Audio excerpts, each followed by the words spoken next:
Good morning and welcome to the Impact iSOSY collaboration, Navigating Decision-Making for Teens, Youth, and Parents. My name is Lisandra Alexander. I work for the Pennsylvania Department of Education. I have been in migrant education for 18 years, over 20 years in education. And I have been part of the OSY consortium since the beginning. It started as OSY and then it was a lot of SOSYs. So, and I was part of both groups that created these modules and information that we're going to talk about today. Thank you, Lisandra, and good morning, everyone. My name is Marisela Trejo, and I work with the Georgia Department of Education and the Migrant Education Program for the state of Georgia. So I also have extensive years of working with the Migrant Education Program in the state of Georgia in multiple capacities. Right now, my current position is a regional coordinator for the south part of the state. And I also have a few experiences in working with programs in Florida for the migrant program as well. So welcome, everybody. Thank you for joining us in our Impact and iSOSY collaboration presentation on navigating decision-making for teens, youth, and parents.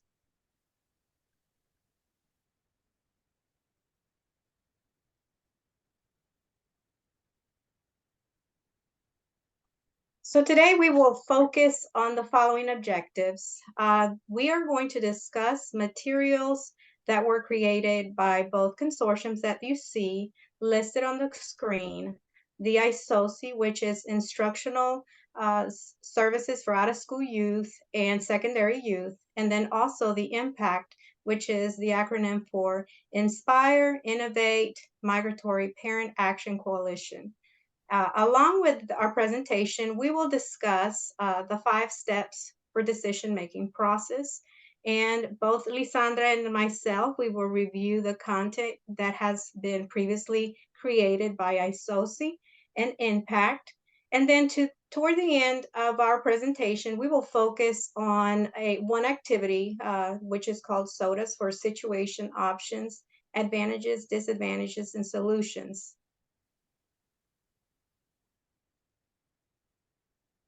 So what is the purpose of decision making? The purpose is to just better assist migratory youth with better decision making skills.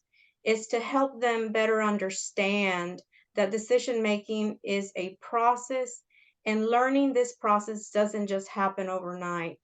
It is important that they set objectives, that they follow these objectives, and that they also evaluate these objectives, because this will impact their decisions.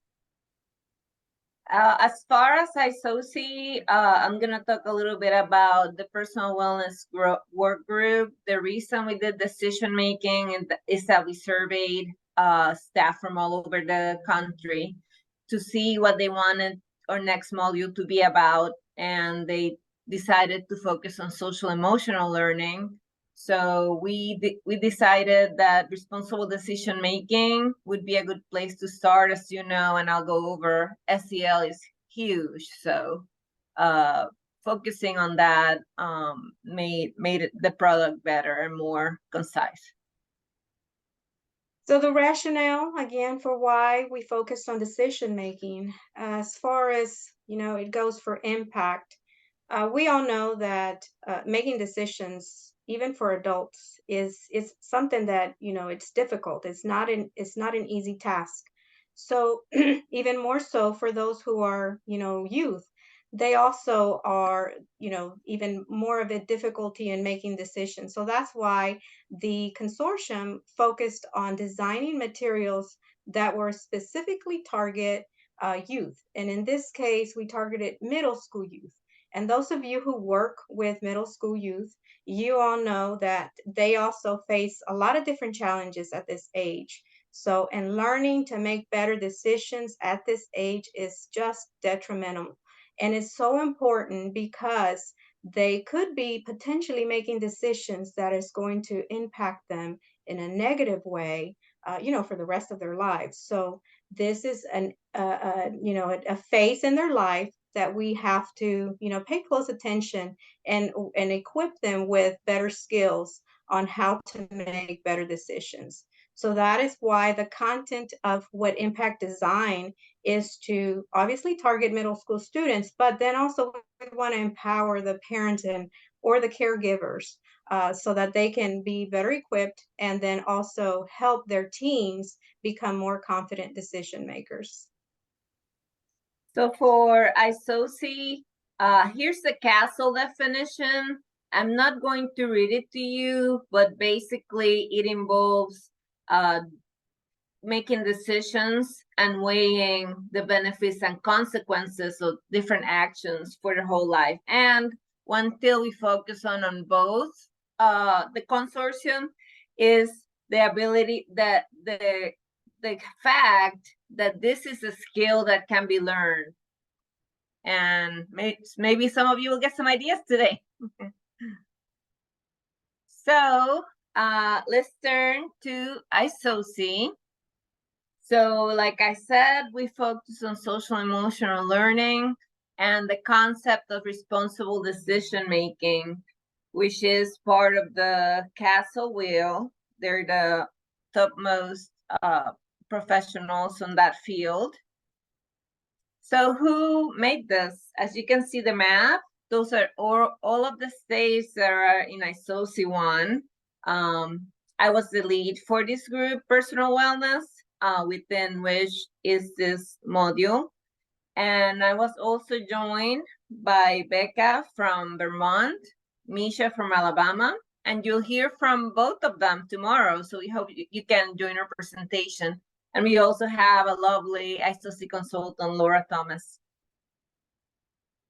So why personal wellness? Well, the group actually started as mental health, but we knew that there was so much more than just mental health, and we expanded it to include all the well-being and all the things that you can do to achieve your goals and deal with trauma. We focus a lot in trauma, and we have some modules on some of those topics in a more expansive way.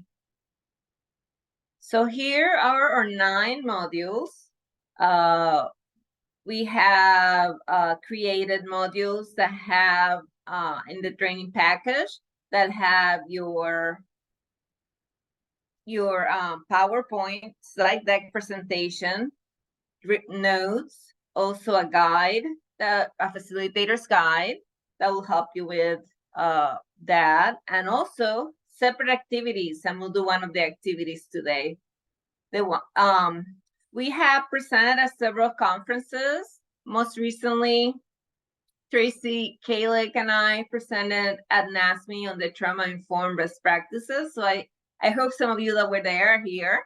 And also the one we're focusing on today, obviously, is the SEL, the responsible decision making. So where do you find this? I have a QR code there if you want to go directly to that page.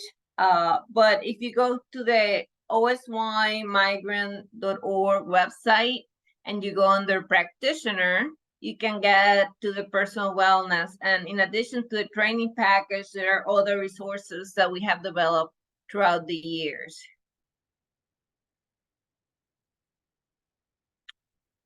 So like I mentioned, this came from CASTLE, and basically the wheel, the competencies are self-management and self-awareness. Those are the first 2. So you have to be aware of yourself and be able to manage your behaviors. Then you have social awareness and relationship skills. So those obviously assist you in having better relationships and creating that environment for yourself. And once you have all of those, then you go into responsible decision making. So which is what we're going to talk about today. There are also several areas where this aligns, right? It's not just what the child is learning. They are surrounded within their classrooms, their schools, parents, which we're also talking about today, and also the community as a whole. So you have a role to play here in social emotional learning. So what is responsible decision making? It's the ability to make caring and constructive choices about personal behavior and social interactions. So these are some skills we need right now.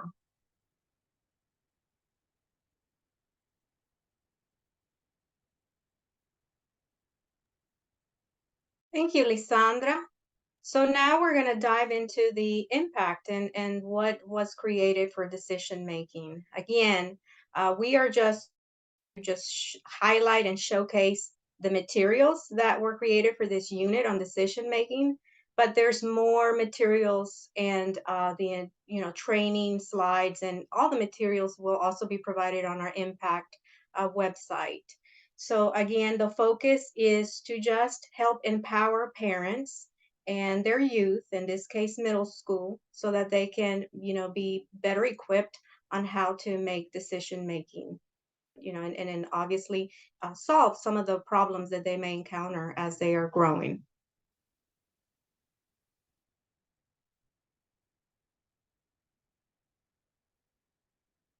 So within the consortium, you can see that there are multiple states that have that are member states of the Impact Consortium, Georgia being one of them, and obviously Pennsylvania.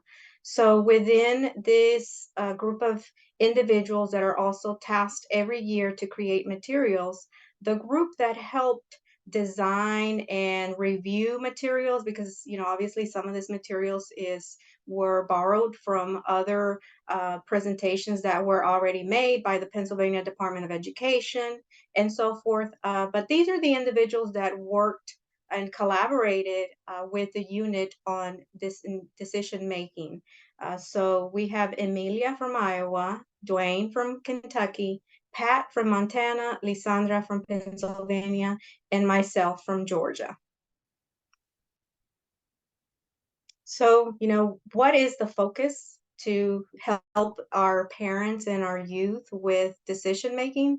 Well, the focus is to ensure that as children and youth in this age, as their brain is developing, that they have the tools and that they feel more confident in how they go about decision making. So we wanted to create materials that number one, we're not going to require any spending, any funding. So we created videos. These videos were designed to help better understand the teen brain and how to support those adolescents with decision making. These videos could be shared either individually or in a group setting. And, the materials that we created, it will go in more in details as to how can that happen? How can you provide this information via, just individually, one-on-one with the student and the parent, or in a group setting. One important note is that the materials are meant for both the parent or caregiver and the youth. This is not done in isolation where parents are the only ones who watched it. It's meant for both parents and students. It could also be delivered in person or virtually. It just depends on what the staff implementing or facilitating this unit and what's their preference. How can they engage with families in a best manner? So it could be done either way. The materials for this unit is provided in English and in Spanish. Obviously, some of those activities are directly are supposed to be implemented directly with families, so therefore the materials are translated in Spanish. The whole purpose is to first disseminate or push out or deliver the videos to the families in whatever format you feel most comfortable with. And after the videos, after the families get the opportunity to watch the videos, then there are activities that follow. And so those activities are also, described in the content that was created. One of the things that we created is the facilitator's guide. And so the facilitator's guide has really everything that you need to implement this unit. It supports the staff that is going to deliver this project and gives clear directions. It gives you a description of what you need, and how you, and different examples of how you can deliver it. And then again, the content that is meant to be shared with parents, in this case, like the activities and the videos, those are also translated in Spanish.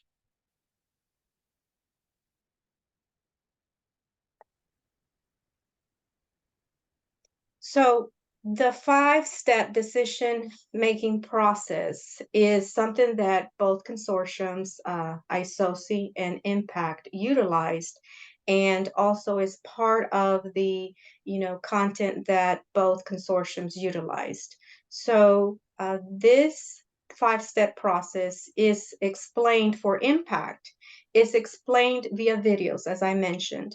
So there was a video created for each one of these steps. The videos are not very long. We did not want to create something that is too lengthy, because what happens, when you provide families with something that is too lengthy, oftentimes, if they are really busy, they may not be, so interested in watching something that is too long. So we wanted to make this short and to the point. So the five videos that were created for these five steps are anywhere between 3 to 5 minutes max.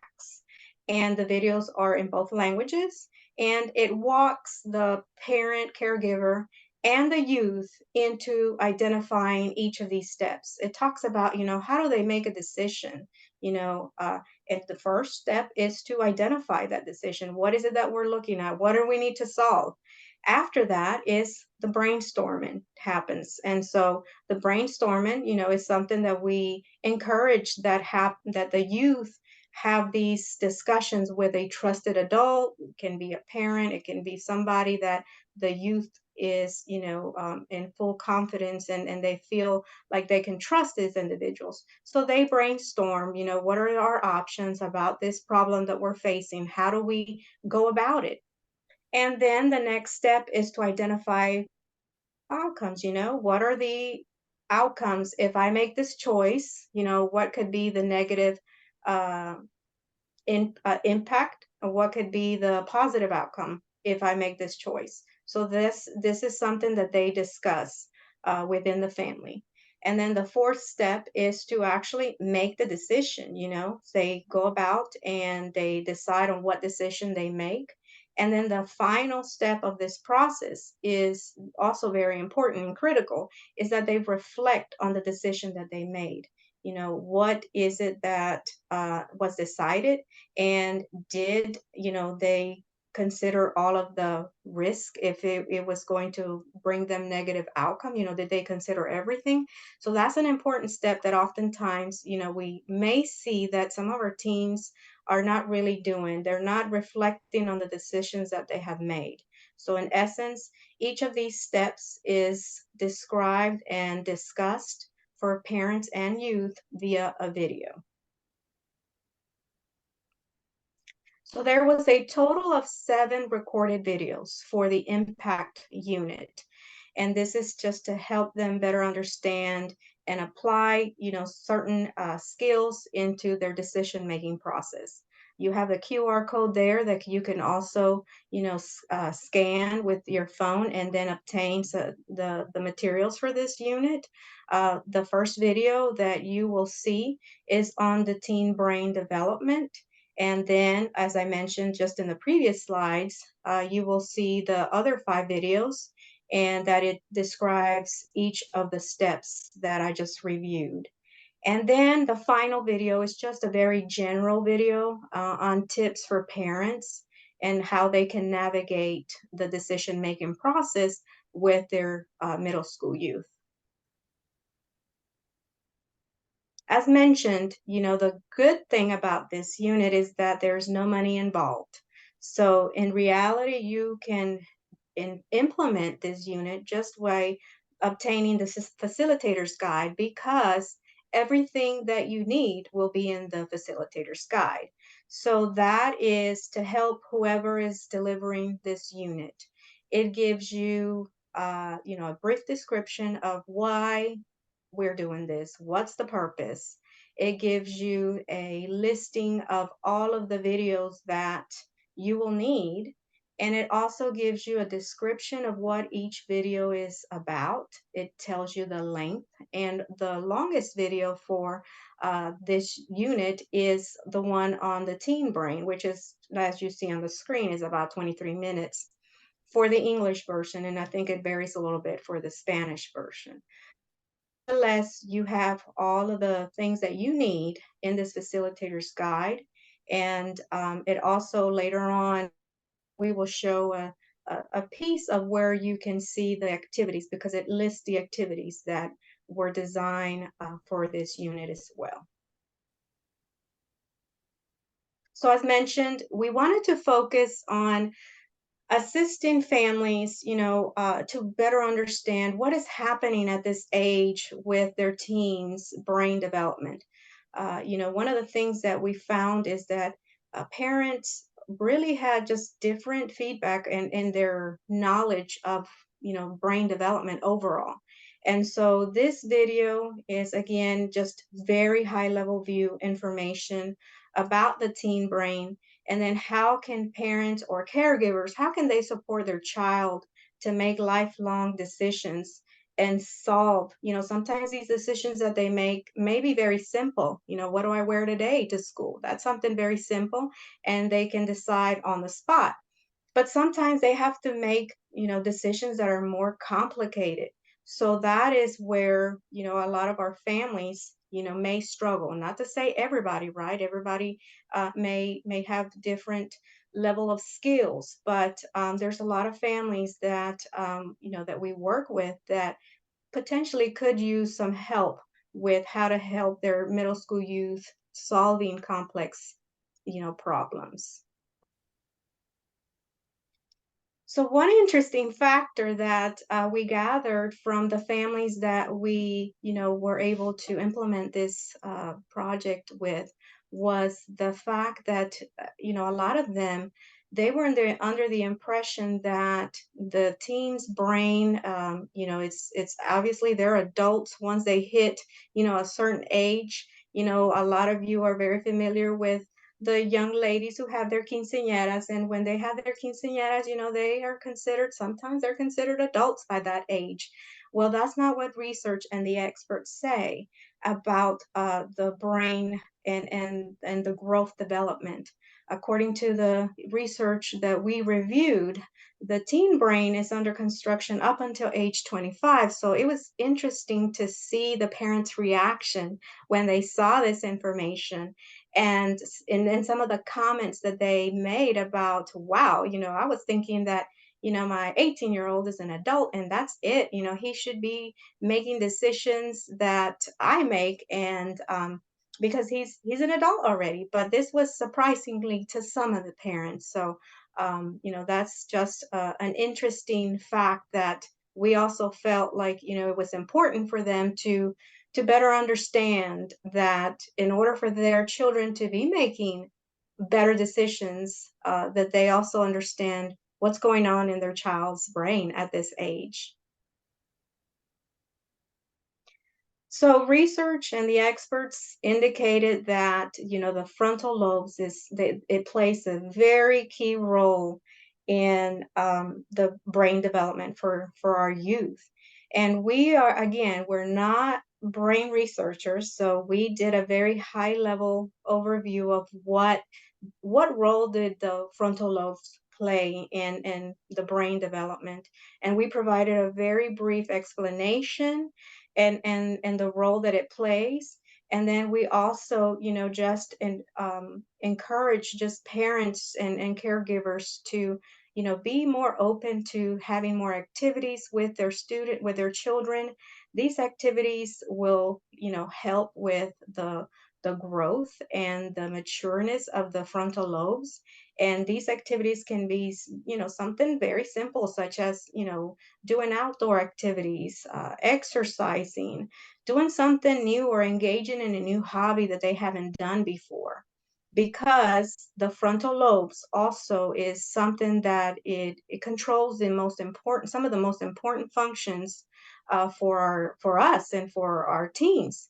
It controls organization, it controls, the critical decision making and judgment. So again, it plays a heavy role in decision making. And so therefore, it's important for families to understand this process here. And we also noted that the frontal lobes is the last part of the brain to mature. So we're going to just highlight and showcase one of the videos, and for this video series. And so I think this is a video for step 4. And so we're going to showcase it at this moment, just so that you can kind of see, what is described in some of these videos. Welcome back to Inspire and Innovate, the Migratory Parent Action Coalition's decision-making series. This is step 4, making the decision. This video series is made possible through the Impact Consortium with member states in Arkansas, Colorado, Georgia, Illinois, Iowa, Kentucky, Montana, and the lead state, Pennsylvania. The key priority of Impact is to strengthen the involvement of migratory parents in the education of their children. In this video series, we will go over the 5-step decision-making process. In this video, we will go through the 4th step, making the decision. This video series will provide you with the tools you need to teach your child the skills they will need when faced with difficult decisions during their teen years and into adulthood. In the previous video, we learned about identifying outcomes. In this unit, you will learn skills to teach your child how to stop and think before making a decision by going through the decision-making process. It will also help you work with your child in evaluating when they may need help from an adult like you or another trusted source. Finally, along with your child, you will be able to identify personal, familial, or cultural values that can influence decision-making. Teaching your child how to make decisions is a valuable life skill that will assist them in the big and increasingly complex decisions they face as they mature. This 5th video will guide you through step number 4, making the decision.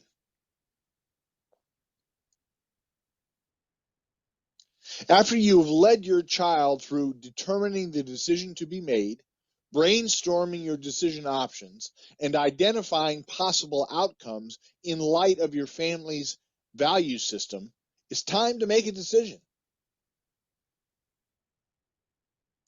Depending on your child's age and experience, this is a great opportunity to help them make these decisions with you. Ask them, after they have talked with you about the possible outcomes, what they think the decision should be. This is a great opportunity to help your children hear from you about your decision-making process and what your non-negotiables are when you make decisions. Does the decision impact your child's safety, for example? Or is the possible negative outcome so severe that it outweighs the positive options? This is an opportunity for you to share these important considerations with your children and to give them the opportunity to practice making positive, healthy decisions with you as their safety net.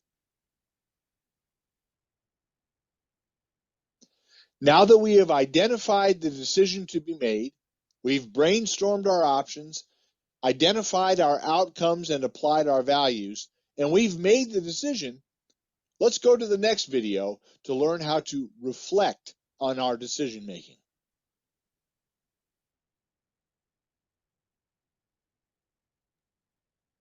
So as you can see, that was just an example of one of the Welcome videos back to Inspire and Innovate, that were created. And one of the things that we highly recommend for anybody who is wishing to implement this is to not send all the videos all at once. The way we piloted this was where we, sent these videos throughout a span of time, and you can decide how that happens. But we definitely encourage some kind of collaboration between the facilitator and the families, to making sure that as they are watching each of the videos, that if there's any questions that they may have, that there's some interaction going on, and maybe helping them and assisting in responding to some of their questions. Or sometimes it may be just encouragement to to watch these videos as you collaborate with those families. So, as mentioned earlier, on the facilitator's guide, we also have a series of activities, and we're not saying that you are required to do all of these activities. This is just on the interest of those that are facilitating this, and then obviously the families and the children that you work with. But you do have activities that you can guide and navigate discussions about decision making, and the activities vary. So you will have a list of those activities in the facilitator's guide, and it also kind of tells you approximately how long it will take to implement some of these activities. Granted, sometimes the discussions may be really great, and it could lead on into other discussions, and it may take a little bit. It just varies from family to family. But we say that based on the ones that we piloted, it took about an hour. But doesn't mean that that's set in stone.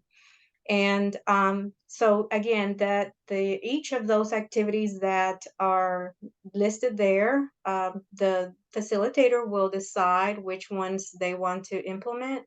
For the sake of time in today's presentation, we will highlight one activity that was implemented not only by Impact, but iSOSY as well, for the project that they designed. Okay, so here's our activity today. So it's called SODAS. So it stands for you write the situation or the decision you have to make. What is it that you're struggling with?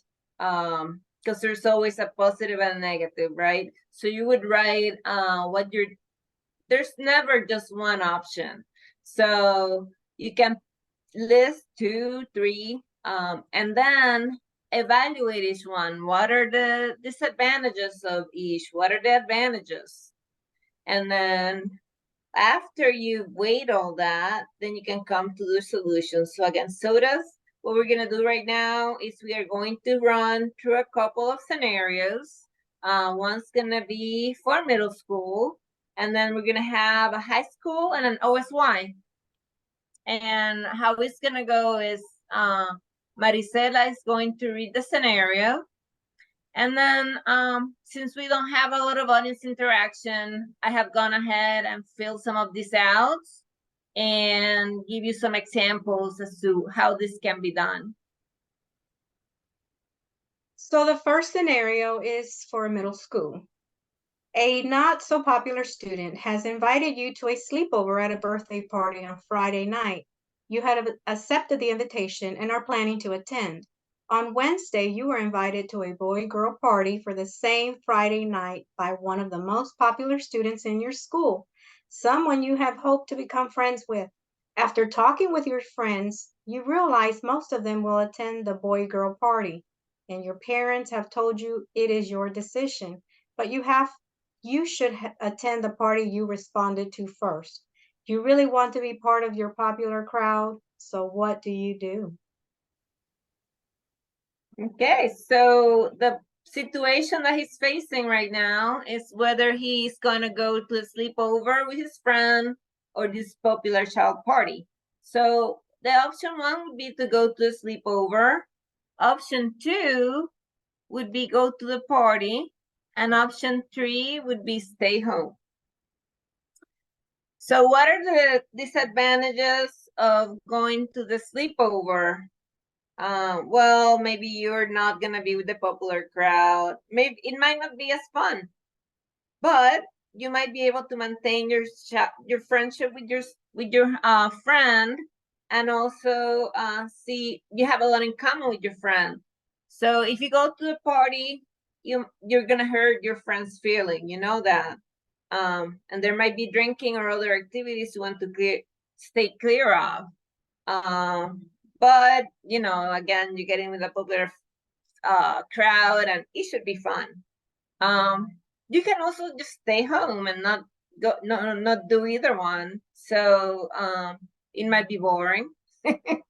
You might be asked to do chores, or you can maybe do some Netflix and chill, and then nobody's feelings are hurt. So after weighing all of that, you decide your solution is to go to the sleepover. And again, these scenarios are meant for the families to engage in conversations and together fill this out.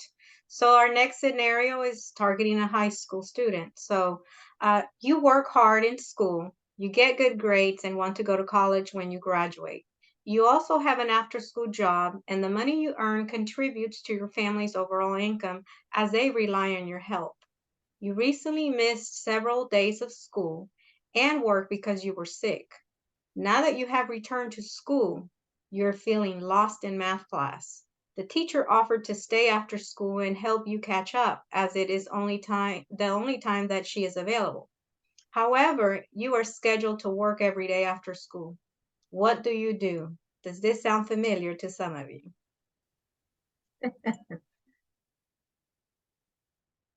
So what do you do? Do you stay after school to catch up on math, or do you go to work? Difficult decisions our kids face every day. And like, let's just see what options there might be for this. So you can stay for math, but you would miss work, right? It would help you improve your grades. Maybe it might or it might not work, and you would miss out on that job, right? So option two would be go to work. You would miss school. You will continue to be behind in class, but you have this responsibility to your family, right? So option three would be maybe I just need to do this on my own time. So you can go to work and study after hours. So you would miss out on sleep, free time with your friends. But you don't have to miss work or school. So after weighing all of these options, you decide to go to work and study after hours. On the scenario for the out-of-school youth, last summer, Rosa, who's an OSY, lived in fear of being robbed. Based on conversation, she indicated that her 4 roommates allowed questionable entertainment into the home. Rosa began to look for options to keep her money safe while at work or away from the house. Rosa did not have the required documentation for a banking account and was reliant on the use of a lockbox. What guidance would you provide to Rosa?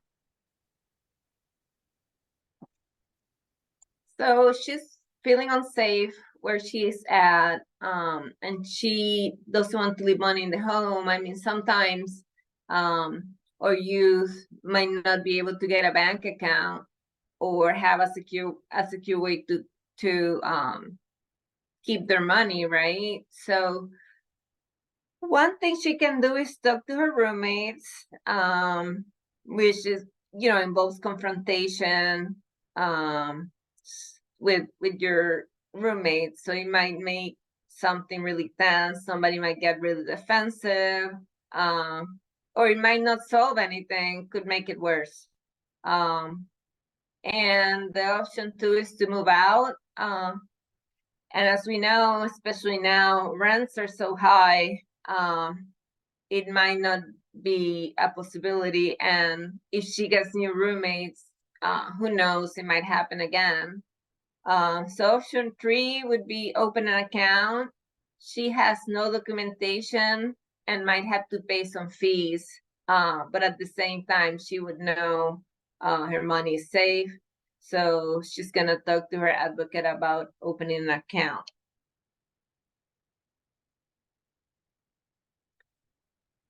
So as you can see, and as you face every day, decision making is hard, right? But it is especially hard during adolescence and young adulthood. Like Maricela said, our brains don't quite develop completely until age 25. So it's critical for parents to work with their children, as indeed for youth to learn the valuable skill of making decisions.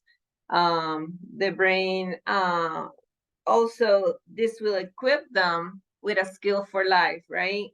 And also you can get that information to them too. We value all that you do. So, Michelle, Tracy, any questions on the chat we should discuss at this point? I don't see any. No, I think If people have any questions, please enter them in the chat. Or feedback. Feedback is welcome. Like, you can tell us something you learned today that you think you can apply to work, anything exciting about what you heard. There was a question earlier. Are you able to tell us where or how to access the facilitator's guide? If you want to. Yes, if you go to the Impact website, is the number 2 MPACT .org, and you go to the resource for, in the top, there are resource for advocates, and you would click down on that, and that will take you to the instructional resources. And I also included a QR code that takes you directly to that page. And great. Michelle might be able to put the actual link in the chat. So all of the materials are on that page. And then there's, did the videos have the ability to be switched to other languages? The videos are in English and Spanish. Okay. And the QR code is in the chat box to get to the Impact website. Awesome. And then there was a question about, can an OSY open a bank account without a US ID? That's a really good question. Somebody was telling us that there's something you can do at Walmart where you can deposit money into a card, like a gift card that you can use, but I'm not very familiar with that. I know in some cities, like here in Pennsylvania and Philadelphia, they have implemented a Philadelphia ID that undocumented can get, but that's not everywhere. But with that Philadelphia ID, they're able to open a bank account. Thank you. And I think that would also vary from state to state, and then maybe even from bank to bank. Yes, yes.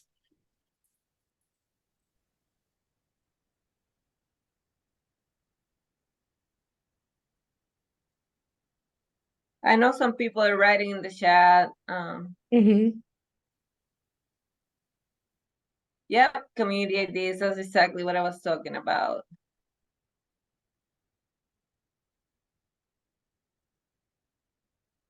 I'm hoping, and like Jessica said, all of these presentations are in the Google Drive. And I hope that you're able to get the presentation and the QR code is there. I know the Impact website link is in there. We really appreciate you, almost 150 of you being here today in person. And like Jessica said, this will be in the YouTube channel, so you can watch or refer your contacts to this. Thank you both for a great presentation and representing consortia. Thank you, everyone. And then, Lisandra, if you can go to the next slide, if some of you also want to reach out to one of us and request more information, we welcome those requests.